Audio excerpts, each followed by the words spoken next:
আসার আগে আমি আর বদ্দি যখন ছোটবেলায় রান্না বাটি খেলতাম ইডি দিয়ে বানাইতাম, এই ইডি দিয়ে মাংস বানাইতাম। আমি বানাইতেছি বড়ি ভর্তা। হ্যালো ভিউয়ার্স, আজকে একটা নতুন ব্লগে তোমরা সবাইকে অনেক অনেক ওয়েলকাম। তো এই দেখতে পারতেছো আমি বদ্দির বাড়ি থেকে আইসি, আমি আর বদ্দি। তো আয়া দেখি মা তারা ঘুম থেকে উঠছে না, অনেক সকাল সকাল আইসি। আর আওয়ার সময় শোনো আমরা লগে আইসে, আর গেট বন্ধ দিকে দেও শোনো কি করতেছে।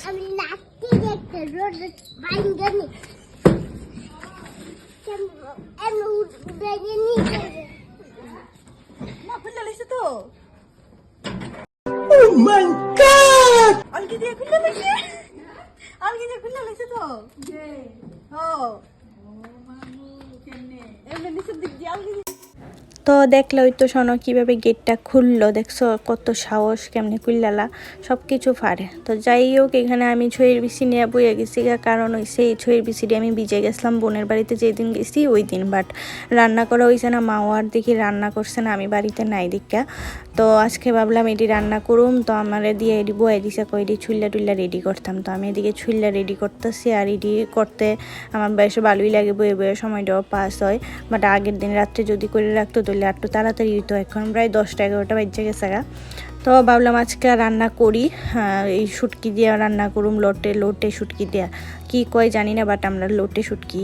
তো এই দেখো এই ছুলাই লেছি কত দিয়েছে দেখছো, আর ইডির যে শুকলা দেখবেন, মানে ইডির জামা আর কি, জামা দেখো কত দিই যেমন লাগে না, আবার চুলান যাইব দাঁড়াতে হাই দেখতে কত সুন্দর লাগতেছে, মানে ঈদের জামা দিয়ে মানে শুকলা দিয়ে আর এই যে বিসিডি খালি দেখো কোনটা সুন্দর লাগতেছে। তো এই দেখো কতটি মানে বিচির খুশা আর কি, এটি তো ফালাই দিতে লাগবো, কিন্তু কষ্ট লাগে। এটিও যদি রান্না করে খাওয়া যায় তো, বাট জানি না, কেউ জানলে কমেন্ট করে জানাইও। আর এই দেখো বিচিটি কত সুন্দর লাগতেছে না, এটি আমরা বাড়ির গাছের ছুঁই। বিচির থেকে বিচির ড্রেস বেশি, মানে বিচির খুশাটি বেশি আর কি, কতটি খুশা দেখতেও সুন্দর লাগে। এই দিয়ে আছে না, এই যে এই মানে খুশাটি দিয়ে আর কি, বিচির যে খুশাটি ইডি দিয়ে আসার আগে আমি আর বদ্দি যখন ছোটোবেলায় রান্না বাটি খেলতাম ইডি দিয়ে বানাইতাম, এই ইডি দিয়ে মাংস বানাইতাম, মাছ বানাইতাম। আর দেখো জঙ্গলের মধ্যে এমন সাদা সাদা লম্বা লম্বা গাছ আছে নি, ইডি দিয়ে মাছ বানাইতাম, আবার রান্না বাটি খেলতাম। লগের বাড়ির একটা মেয়ে আসলো, আমরা তিনজনে মিলে রান্না বাটি খেলতাম, মজাই তো। আগের দিনটি ঠিকই খুব ভালো একটা দিন। তো চলো রান্নাটা বসাই। তো এই যে তরকারিটার মধ্যে কি কি দিমু দেখো, বেগুন চিকনা চিকনা করে কাটছি, তারপরে আলুও কাটলাম, আর ছুঁয়ের বিচিডি এখন, আর এই যে লোটে শুটকি। তোমরা খাইছুনি কমেন্ট করে জানাইও, আমার তো খুব ভালো লাগে। তো এখানে লঙ্কা বাটার সাথে রসুনও আছে, পেঁয়াজ কুচি, টমেটো কুচি। তো ওখানে একটা একটা করে সবটি একটু একটু করে ভাজ্যা নিমো। এই যে এখন কি জানি বেগুনটি বাজতেছি, তারপরে আলু দিয়েও একটু ভাজ্যা নামামো, তারপরে বিচি দিয়ে আগে সিদ্ধ করছি না ভিজাই রাখছি, প্রায় এটি ভালোই নরম হয়ে গেছে, এখন ভাজ্যা নিলেই সারবো আর কি। তারপরে পরিমাণ মতো জলটা বেশি দিলে সিদ্ধটাও ভালো করে হয়ে যাবো, বেশি সময় লাগে না ছুঁয়ের বেশি সিদ্ধ হইতে। তো দেখো কত সুন্দর লাগতেছে না কালারটা দেখতে, আর রান্না করলে কত টেস্টি হয়। দেখো সব কিছু ভাজা কমপ্লিট করা হয়ে গেছে গা, এখন তরকারিটা বসামো। চলো ভিডিওটা লাস্ট পর্যন্ত কিন্তু দেখতে থাকো, একদম স্কিপ করো না। আর এখানে সব কিছু সুন্দর করে সাজাই নিছি, এইভাবে পরিপাটি করে রান্না করলে বেশ ভালো লাগে। তো এখানে আমি ফোড়নের মধ্যে দিলাম কি দিছি, পেঁয়াজ কুচি দিলাম, তেলটাও একটু পরিমাণে বেশি দিচ্ছি, তারপরে লঙ্কা বাটা, রসুন বাটা আর হলুদ লবণ পরিমাণে।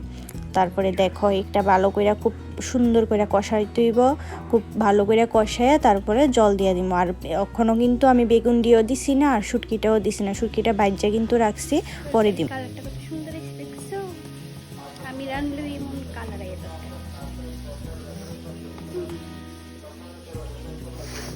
শুট দিয়ে তো পরিমাণে অনেকটাই জল দিছিলাম, এখন এটি সিদ্ধ হয়ে যাওয়ার পরে বেগুন দিয়ে আর শুটকিটি দিছি, দিয়ে সেরে আর একটু ফুটাইয়া তারপর ধনেপাতা দিয়ে নামায় নিমো। তো আর কিছুক্ষণ ফুটো তারপরে নামামো আর কি। দেখো কালারটা কিন্তু বেশ সুন্দর হয়েছে, খাইতে হেভি টেস্ট হইব। আর এই দেখো আমি ধনেপাতাও ছড়াই দিছি, তো রান্না তো কমপ্লিট। আর খাইতে যে পরিমাণ টেস্ট হয়েছে, আমি যেহেতু পরে দিয়ে ভয়েস ওভার দিতেছি, মানে কইতে পারতেছি কি পরিমাণ টেস্ট। তো তোমরাও অবশ্যই এইভাবে লোটে শুটকি দিয়ে সেরা, তারপরে ছুঁয়ের বিচি দিয়া বেগুন আলু দিয়া ঝুল করে খাইয়া দেখো, ভীষণ ভাল লাগবো আশা করি। তো ট্রাই করো। তো যাই হোক, স্নান টান কইরা বাটটাত খাইয়া সারলাম। তো এখন ভাবলাম একটু মুছি দিয়ে বড়ি ভর্তা করা যাক। তো আমি গাছের নিচে আয়া পড়ছি, কাঁঠাল গাছের নিচে মুছি নিতাম। তো দেখি কয়েকটা মুছি পাইরা লই। তো এখন দেখতেছি যে অনেকটি কিন্তু গাছের মধ্যে কিন্তু প্রচুর মুচি আইছে, কিন্তু কি হইব মুচি আইলেও কাঁঠাল কাঁচা কাঁঠালই রান্না করে খাওয়া যাবে, পাকলে আর খাওয়া যেত না। পাকলে আর বেশ ভালো একটা হয় না আর কি, ছোট ছোট থাকে। তো আমি ওখানে মুচি ফাটতাছি, কারণ হইলো আমি করুম ওখানে বড়ি ভর্তা। আমরা বাড়িতে কাঁঠাল গাছ আছে, একদম ছোট্ট ছোট্ট দিকে নিতেছি।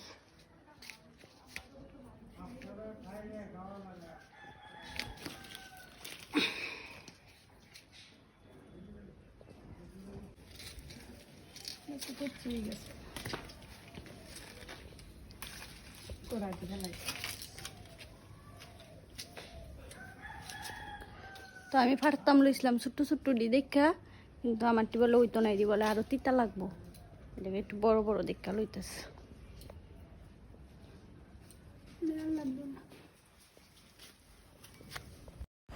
তো চলো বড়ি ভর্তা কইরা খাওয়া যাক। আর আমরা এখানে দর্শকরা বয়ে বয়ে দেখতেছি আমি বড়ি ভর্তা আমি বানাইতেছি ওখানে বড়ি ভর্তা। এখন পর্যন্ত আমি বড়ি ভর্তা খাইছি না, সরস্বতী পূজা গেছে কবে? তুমি খাইয়া লাইছিলা সরস্বতী পূজার দিন? সবাই আমার দর্শকরা বয়ে গেছে বড়ি ভর্তা। আর যে টাক জানো মুহে সমুনিতে শোনা যাইব মুহে আমি না পেরে আমি না পেরে কইছি আমি তোমার এই টাক বন্ধ করো, আমার কিন্তু লোভ লাগতেছে, কিন্তু পেট ভালো না দেখে খাইছি না। যে স্বাদিষ্ট করতে জানছে আজকে ধন্যবাদ দিয়ে নিমন চেয়ে গেল কার মুখে জ্বলাইতেছে। আমি খাইছি এর লেগে আমার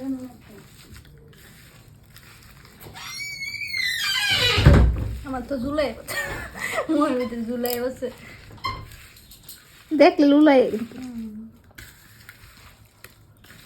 থাকতে হবে আমার, তোমায় ছাড়া কথা ছিল না।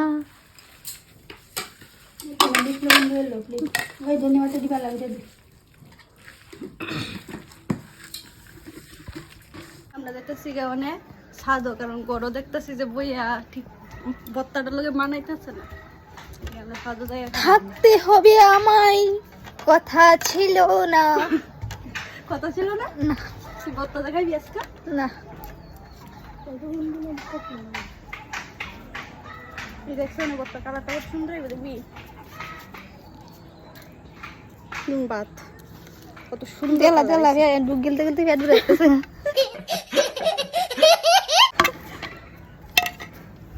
আমরা এখন রোদ্রিতে বসে খাবো।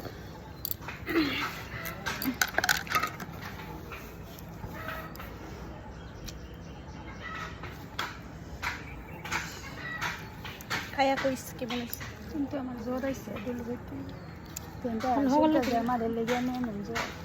বড়ি ভর্তা খাও, এটা খালে সব ঠিক যাবো। ওকে তোমার অল্প দিব না, অল্প অল্প দিব, অল্প তারি কম দে, দূর খাইলেও গেছি, বেতলা খাইলেও গেছি, তবে কম গেলে এত কিছু বাবা মানে মানে তুমি বেশি খাইতে আর কি। আমরা খাই ঈদের সময় ডিস্টার্ব করলে চল।